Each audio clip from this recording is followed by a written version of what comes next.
सुंदरवन नाम के एक गांव में सुमति नाम की एक बुजुर्ग महिला रहती थी। सुमति के 3 जवान बेटे थे। सबसे बड़े बेटे का नाम उमर, मंझले बेटे का नाम सुधीर और सबसे छोटे बेटे का नाम चिंटू था। एक दिन सुमति अपने तीनों बेटों से कहती है, बेटा मुझे तुम तीनों से बहुत जरूरी बात करनी है। हाँ माँ बताइए, क्या जरूरी बात करनी है आपको हमसे? बेटा मेरी अब उम्र हो गई है, मैं चाह रही हूँ कि मैं तुम तीनों की शादी कर दूँ। लेकिन माँ, तीनों की शादी इतनी जल्दी कराने की क्या जरूरत है? आप सिर्फ उमर भैया की शादी करवा दीजिए। हाँ माँ, चिंटू बिल्कुल सही कह रहा है। नहीं बेटा, मैं चाहती हूँ तुम तीनों की शादी एक साथ ही हो। ठीक है माँ, आपको जैसा सही लगे आप वैसा ही कीजिए। फिर सुमति अपने तीनों बेटों के लिए लड़कियां ढूंढ लेती है और उनकी शादी करवा देती है। जब तीनों बहुएं अपने ससुराल आती हैं, तो सुमति उनसे कहती है, बेटी मैं तुम तीनों से बस यही चाहती हूँ कि तुम इस घर को अच्छे से संभाल लो और जल्दी से इस घर में छोटे छोटे बच्चों की किलकारियाँ गूंजनी चाहिए। सुमति की ये बात सुनकर तीनों बहुएं शर्मा जाती हैं। फिर कुछ समय बाद सबसे बड़े बेटे उमर की पत्नी अपनी सास से कहती है, मम्मी जी मैं आपको कुछ बताना चाहती हूँ। बताओ बहू, क्या हुआ? तुम्हें कोई तकलीफ तो नहीं? वो मम्मी जी। क्या हुआ बहू, बताओ, साफ साफ बताओ क्या हुआ? मम्मी जी वो आप बहुत जल्दी दादी बनने वाली हैं। क्या? सच में बहू? तुमने आज मुझे दुनिया की सबसे बड़ी खुशी दी है। जुग जुग जियो बहू। इस खबर के कुछ ही हफ्ते बाद बड़ी बहू का मिसकैरेज हो जाता है। तो चिंता मत कर बहू, जो हमारे नसीब में ही नहीं था उसका क्या दुख मनाना। देखना भगवान तेरी झोली फिर से भर देगा। बड़ी बहू तो बस रोए जा रही थी। उसके अगले ही दिन सुमति की मंझली बहू उसे खुशखबरी देती है, लेकिन कुछ ही हफ्तों बाद उसके साथ भी वही होता है जो बड़ी बहू के साथ हुआ था। हे भगवान, ये सब क्या हो रहा है? हमारे घर में खुशियाँ आती हैं और चली जाती हैं। सुमति की ये बात सुनकर सुमति की बड़ी बहू कहती है, मम्मी जी पहले मेरा मिसकैरेज हुआ, फिर मंझली देवरानी का। ये सब क्या हो रहा है हमारे घर में? कहीं हमारे ऊपर किसी की काली नजर तो नहीं है? बहू ये काली नजर वगैरह कुछ नहीं होता, तुम चिंता मत करो, देखना सब ठीक हो जाएगा। बिल्कुल ऐसा ही हादसा सुमति की सबसे छोटी बहू के साथ भी हो जाता है, जिसके बाद सभी बहुत परेशान हो जाते हैं। इसी तरह कुछ साल बीत जाते हैं। बीते हुए 2-3 सालों में सुमति की तीनों बहुओं के साथ कई बार ऐसा हो गया। एक दिन सुमति उन तीनों से कहती है, बेटी मुझे लगता है तुम तीनों को अब दुर्गा माता का व्रत करना चाहिए। मैंने सुना है दुर्गा माता का व्रत करने से सारी मनोकामनाएं पूरी हो जाती हैं। अपनी सास की बात सुनकर बड़ी बहू कहती है, आप सही कह रही हो माँ जी, मेरी मम्मी भी यही कहा करती थी। मुझे नहीं लगता पूजा पाठ से कुछ होगा, हमें किसी अच्छे डॉक्टर के पास जाना चाहिए। छोटी, मुझे लगता है हमें पूजा पाठ भी करना चाहिए और डॉक्टर के पास भी जाना चाहिए। फिर तीनों बहुएं मिलकर सच्चे मन से दुर्गा माता का व्रत करना शुरू कर देती हैं। इसी तरह कुछ दिन और बीत जाते हैं और एक रात बड़ी बहू के सपने में दुर्गा माता आकर कहती है, बेटी मैं तुम्हारे पूजा पाठ से बहुत प्रसन्न हुई और मैं तुम्हें एक वरदान देती हूँ कि तुम अभी इसी वक्त गर्भवती हो जाओगी और गर्भावस्था के दौरान तुम जब भी अपने पेट पर हाथ लगाओगी तुम्हें सोने की प्राप्ति होगी। आपने मेरी झोली भर दी माता, साथ में आपने मुझे इतना अद्भुत वरदान दिया है, आपका बहुत बहुत शुक्रिया माता। तभी मंझली बहू को भी सेम सपना आता है। बेटी मैं तुम्हारी पूजा से बहुत प्रसन्न हूँ, मैं तुम्हें वरदान देती हूँ कि तुम आज ही गर्भवती हो जाओगी और जब तक तुम्हारे बच्चे का जन्म नहीं हो जाता तुम अपने पेट पर जब भी हाथ रखोगी तुम्हें पैसों की प्राप्ति होगी। माँ मैं धन्य हो गई, आपका आशीर्वाद हमेशा मुझ पर ऐसे ही बनाए रखना माँ। अगले दिन दोनों बहुएं अपनी सास को सारी बात बताती हैं। दोनों बहुओं की बात जानने के बाद सुमति अपनी छोटी बहू से पूछती है, बहू क्या तुझे कोई सपना नहीं आया? हाँ माँ जी, मुझे भी सपना आया था। मुझे दुर्गा माता ने कहा कि जब भी मैं अपने पेट पर हाथ रखूंगी तभी स्वादिष्ट खाना मेरे सामने प्रकट हो जाएगा। छोटी बहू की ये बातें सुनकर दोनों बड़ी बहुएं हंसने लगती हैं और बड़ी बहू कहती है, ये क्या मम्मी जी, लगता है आपकी छोटी बहू ने दुर्गा माता की पूजा सच्चे मन से नहीं की थी, जो इसे इस तरह का वरदान मिला है। हाँ दीदी, आप बिल्कुल सही कह रही हैं। चुप करो तुम दोनों। दुर्गा माता ने सोच समझकर तुम तीनों को ये वरदान दिया होगा, तो छोटी बहू का मजाक बनाना बंद करो। बड़ी बहू अपनी सबसे छोटी देवरानी को चढ़ाने के लिए अपने पेट पर हाथ रखती है। तभी वहाँ सोने के सिक्कों से भरा एक घड़ा प्रकट हो जाता है।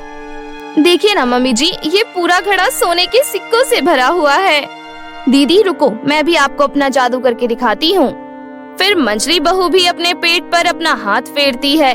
तभी वहाँ पर एक पैसों से भरा घड़ा प्रकट हो जाता है। ये देखो छोटी, मेरा वरदान। चलो अब तुम भी अपना वरदान ट्राई करो, क्या पता तुम्हें सही से याद ना हो और तुम्हारा वरदान कुछ और ही हो। उसके बाद छोटी बहू भी अपने पेट पर हाथ फेरती है। तभी वहाँ पर लाजवाब खाने के व्यंजन प्रकट हो जाते हैं। खूब सारे अच्छे अच्छे पकवान और मिठाइयाँ। ये सब देखकर दोनों बड़ी बहुएं हंसती हैं। देखो देखो मंझली दीदी, इसके पेट से तो पकवान निकल रहे हैं। हाँ दीदी, बेचारी को कैसा वरदान दिया है दुर्गा माता ने। तुम दोनों अब बातें बनाना बंद करो और अपने वरदान को आशीर्वाद समझकर सही काम में इस्तेमाल करो। सुमति अपनी दोनों बड़ी बहू को समझा तो देती है, लेकिन उन दोनों के मन में लालच आ गया था। साथ ही साथ उनके पतियों के मन में भी बहुत लालच आ गया था। एक दिन बड़ा बेटा उमर अपनी पत्नी से कहता है, अरे वाह, तुम्हें इतना अच्छा वरदान मिला है, अब मुझे कोई भी काम करने की जरूरत नहीं है। अब तो घर बैठे ही हम लोग अमीर हो जाएंगे। अजी आप बिल्कुल ठीक बोल रहे हैं, देख लीजिएगा, हम आपके दोनों भाइयों से ज्यादा अमीर हो जाएंगे। वहीं दूसरी तरफ सुमति का मंझला बेटा सुधीर भी अपनी पत्नी से कहता है, तुम्हारे वरदान की वजह से अब मैं इस शहर का सबसे अमीर आदमी बन जाऊंगा। हाँ जी, आप तो बिल्कुल सही कह रहे हैं, लेकिन आपके बड़े भाई की पत्नी को भी तो अच्छा वरदान मिला है। अरे तुम किसी बात की चिंता मत करो, हम अपने पैसे सही जगह इस्तेमाल करेंगे। फिर उमर और सुधीर अपनी अपनी पत्नियों को एक बार जादू दिखाने के लिए कहते हैं। फिर जैसे ही उमर की पत्नी अपने पेट पर हाथ फेरती है, वहाँ सोने के सिक्कों से भरा एक घड़ा प्रकट हो जाता है। अरे वाह, ये तो कमाल हो गया। ये तो सच में तुम जादू करने लग गई हो। अब मुझे सबसे अमीर बनने से कोई नहीं रोक सकता। उधर सुधीर की पत्नी भी अपने पेट पर हाथ फेरती है, तो उसके सामने पैसों से भरा हुआ घड़ा प्रकट हो जाता है। दूसरी तरफ सबसे छोटी बहू अपने पति चिंटू से कहती है, अजी मुझे माफ कर दीजिए, मुझे ऐसा वरदान मिला है जो आपके किसी काम का नहीं है। अरे नहीं पागल, ये तो माता रानी का आशीर्वाद है। हम तुम्हारे इस वरदान का इस्तेमाल जरूर करेंगे। वो कैसे जी? मैं सोच रहा हूँ एक ढाबा खोल लेता हूँ, वहाँ तुम्हारे इस वरदान का इस्तेमाल भी किया जा सकता है। अजी आपने तो सच में बहुत अच्छा सोचा है।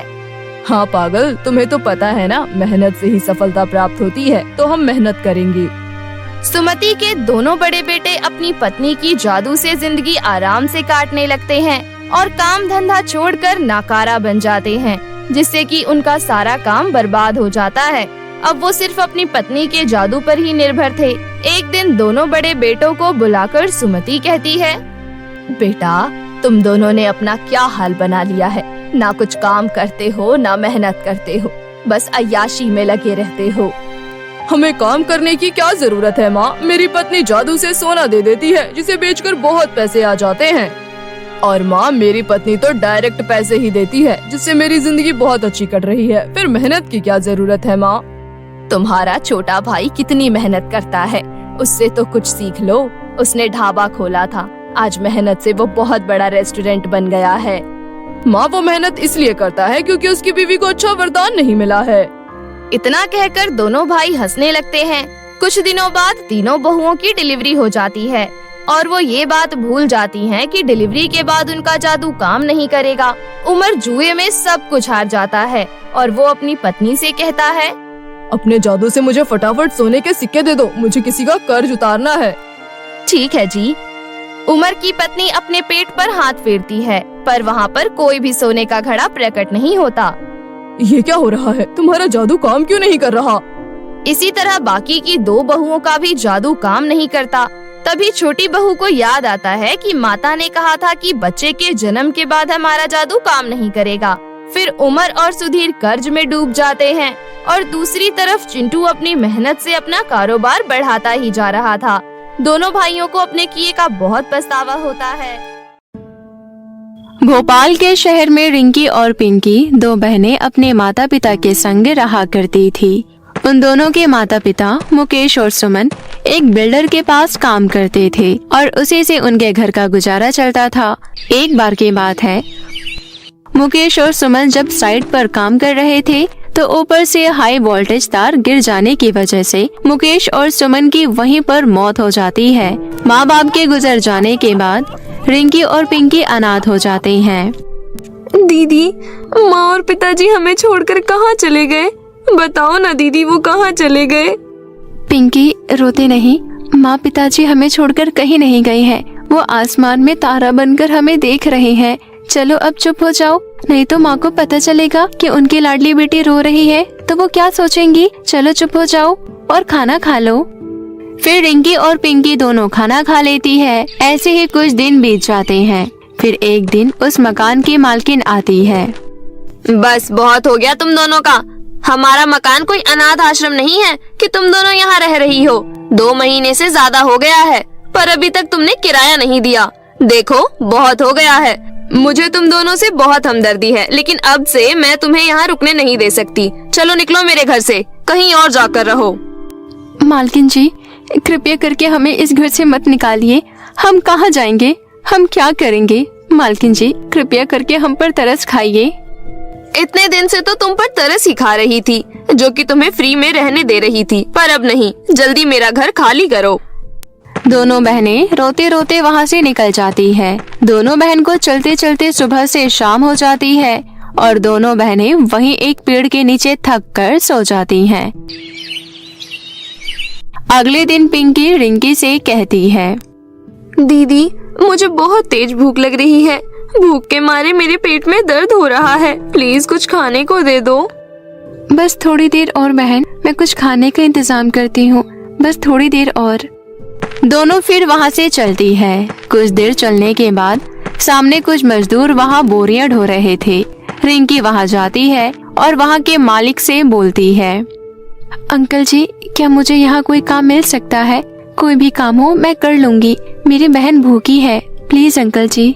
बेटा, आप लोग तो अभी बहुत छोटे हो। आप लोग यहाँ काम नहीं कर पाओगे। ये काम बहुत मेहनत का काम है। ये लो 100 रुपए, इससे कुछ खाने को खरीद लेना और अपने घर जाओ। नहीं अंकल जी, मुझे बिन मेहनत के आपसे पैसे नहीं लेने हैं। ये तो भीख मांगना हुआ ना। मेरी माँ हमेशा कहती थी कि मेहनत से कमाकर खाना चाहिए। अच्छा बाबा, ठीक है। सोमू, गुड़िया को काम बता दे और हाँ, शाम तक काम करने के 200 मजदूरी दे देना। आपका बहुत बहुत धन्यवाद अंकल जी। पिंकी, तुम थोड़ी देर यहीं बैठो। मैं जल्दी से ये काम खत्म करके तुम्हें बढ़िया बढ़िया खाना खिलाऊंगी, ठीक है? रिंकी पिंकी को वहीं बैठाकर खुद बोरियां ढोने का काम करने लगती है। पूरे दिन की कड़ी मेहनत के बाद शाम को रिंकी को पूरे 200 रुपए मिलते हैं। रिंकी सबसे पहले उन पैसों से अपनी छोटी बहन को रोटी सब्जी खरीद कर खिलाती है। दीदी, आपने भी तो सवेरे से कुछ नहीं खाया। पहले आप खाओ, मैं फिर खाऊंगी। फिर दोनों बहनें खाना खा लेती है। रात होने लगी थी। दोनों बहनों को सिर छुपाने के लिए कोई जगह नहीं मिल रही थी। तभी रिंकी पिंकी को लेकर अपने मौसा के घर चली जाती है और वहाँ पहुँचकर रिंकी अपने मौसा जी को सारी बात बताती है। ये सब बात सुनकर रिंकी का मौसा सुरेश बोलता है, शहर में इतना सब कुछ हो गया, मुझे पता ही नहीं चला। सही किया तुम दोनों यहाँ आ गई। अब तुम्हें चिंता करने की कोई जरूरत नहीं है। चलो अब तुम दोनों आराम कर लो। तभी रिंकी की मौसी शीतल रिंकी के चाचा से कहती है, देखो जी, ये घर कोई धर्मशाला नहीं है कि कोई भी मुंह उठाकर इधर चला आता है। वैसे भी ये घर मेरे भाई के दिए हुए पैसे से चलता है। खुद के बच्चियों को कमाकर खिलाने की तो औकात नहीं है आपकी, और इन दोनों अनाथ बच्चियों को मेरे सीने पर बैठा दिया। देखो, इन दोनों को अभी के अभी इस घर से बाहर निकालो, वरना मैं अपने बच्चों को लेकर हमेशा के लिए मायके चली जाऊंगी। तुम कैसी बातें कर रही हो? रात के अंधेरे में इन दोनों को मैं कहाँ छोड़ाऊं? सुबह होने दो, फिर मैं इन दोनों का कुछ बंदोबस्त करता हूँ। ये सब बातें रिंकी और पिंकी सुन लेती है। फिर वो दोनों रोते हुए वहाँ से दूर चली जाती है और रोते हुए बोलती है, अब क्या होगा दीदी, अब क्या करेंगे हम, कहाँ जाएंगे हम? एक ही सहारा बचा था, वो भी नहीं रहा। मुझे भी कुछ समझ नहीं आ रहा बहन। काश आज माँ बाबा जिंदा होते तो हमारी ये हालत नहीं होती। पर दीदी, आपने तो कहा था कि माँ बाबा हमें आसमान में तारा बनकर देख रहे हैं। क्या वो अभी भी हमें देख रहे हैं? पिंकी की मासूमियत भरी बातें सुनकर रिंकी भी रोने लगी और पिंकी से बोलती है, हाँ पिंकी, माँ बाबा आप हमें देख रहे हैं तो फिर हमारी मदद क्यों नहीं करते? देखो ना हम कितने तकलीफ में हैं, दीदी भी कितनी दुखी है। माँ बाबा आप हमें भी अपने पास बुला लो ना, मैं भी आपके साथ आसमान में तारा बनकर रहना चाहती हूँ। माँ अब तो मेरी भी हिम्मत नहीं रही, मुझे माफ कर दो माँ। मैं पिंकी का ध्यान नहीं रख पा रही हूँ और ना ही कुछ कर पा रही हूँ। माँ प्लीज हमें कोई रास्ता दिखाओ माँ। तभी वहाँ पर एक जादूगरनी प्रकट होती है। रिंकी पिंकी, मैं मोहिनी जादूगरनी हूँ। मैं जादुई नगर से आई हूँ। मुझे तुम्हारी माँ ने तुम्हारी मदद करने के लिए भेजा है। क्या सच में? हाँ सच में। जादूगरनी जी, मेरे माँ बाबा कैसे हैं? वो ठीक तो है ना? हाँ वे लोग बहुत ही अच्छे हैं। उन्हें बस तुम दोनों की चिंता लगी रहती है, इसलिए उन्होंने आज मुझे तुम्हारी मदद करने के लिए भेजा है। बताओ मैं तुम्हारी कैसे सहायता कर सकती हूँ? फिर रिंकी और पिंकी जादूगरनी को सारी परेशानी बताती है। जादूगरनी जी, हमारे पास सर छुपाने के लिए ना ही छत है और ना ही खाना खाने के लिए पैसा। अब आप ही बताइए जादूगरनी जी, हम कहाँ जाएं और किससे मदद मांगे? तुम दोनों को अब चिंता करने की कोई जरूरत नहीं है। आज से तुम्हारी परेशानी खत्म। ये लो, ये जादुई 2 लाल सूट है। पहला रिंकी तुम्हारे लिए और दूसरा पिंकी तुम्हारे लिए। रिंकी तुम अपने लाल सूट को पहनकर जो भी बोलोगी वो सब मिलेगा, और पिंकी तुम्हारे सूट से तुम्हें बहुत सारा सोना चांदी धन दौलत मिलेगा। अच्छा अब मैं चलती हूँ, अपना ध्यान रखना। इतना बोलकर मोहिनी जादूगरनी वहाँ से गायब हो जाती है। रिंकी अपना सूट पहनकर अपने सूट से बोलती है, जादुई लाल सूट हमें एक घर दिला दो। इतना बोलते ही रिंकी के सामने एक आलीशान सुंदर सा घर बन जाता है और इस तरह से रिंकी उस जादुई लाल सूट से अपनी जरूरत की सारी चीजें मांगती है और वो उसे लाल सूट से मिल जाता है। पिंकी अपने सूट से खूब सारा धन मांगती है, जिससे वो दोनों बहुत ही जल्दी अमीर हो जाती हैं। अब रिंकी और पिंकी के पास किसी भी चीज की कमी नहीं थी। उन्हें जब भी किसी चीज की जरूरत होती थी वो उस जादुई लाल सूट से मांग लेती थी। वो अपने साथ साथ गांव के गरीब लोगों की खूब मदद करने लगी। धीरे धीरे जब ये बात रिंकी की मौसी शीतल को पता चलती है, पिंकी और रिंकी से मिलने के लिए उनके घर आ जाती है। अरे मौसी आप आइए आइए, अंदर आइए। रिंकी और पिंकी बेटा मुझे माफ कर दो, वो तो उस दिन यूं ही मेरे मुंह से अनाप शनाप निकल गया था। तुम्हें ऐसे बिना बताए घर छोड़कर नहीं जाना चाहिए था। तुम्हारे जाने के बाद मैंने तुम्हें कितना ढूंढा पर तुम दोनों कहीं मिली नहीं। अनजाने में जो भी गलती हुई हो मुझे माफ कर देना बेटा। पुरानी बातें भूल जाओ, आखिर मैं भी तो तुम्हारी माँ जैसी हूँ। कोई बात नहीं मौसी जी, हमें आपसे कोई शिकायत नहीं है। आप जब तक चाहो यहाँ रह सकती हो, अपना ही घर समझो।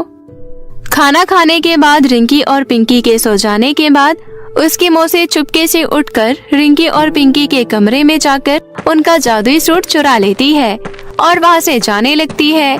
तभी उसके सर पर डंडों की बारिश होने लगती है। हाय मैं तो मर गई। ये क्या हो रहा है? अरे कोई रोको, रोको इसे, अरे बचाओ बचाओ। तभी शीतल की रोने की आवाज सुन रिंकी और पिंकी वहाँ आ जाते हैं। अरे मौसी, ये क्या हो रहा है और आप इतना चिल्ला क्यों रही हो? मुझे माफ कर दे बेटी, मैं लालच में आकर तुम्हारे जादुई लाल सूट चुरा कर भाग रही थी, जिसके बाद मेरी ये हालत हो गई। मैं तुमसे हाथ जोड़कर विनती करती हूँ बेटा, इस डंडे को रोक ले, नहीं तो तेरी मौसी आज ही स्वर्ग सिधार जाएगी। प्लीज बेटा। जादुई लाल सूट, मेरी चाची को माफ कर दो और उन्हें मत मारो और उन्हें जाने दो। रिंकी के इतना बोलते ही जादुई डंडा रुक जाता है और उसकी चाची वहाँ से उल्टे पैर भागती है। फिर कभी लौटकर रिंकी और पिंकी को परेशान करने नहीं आती।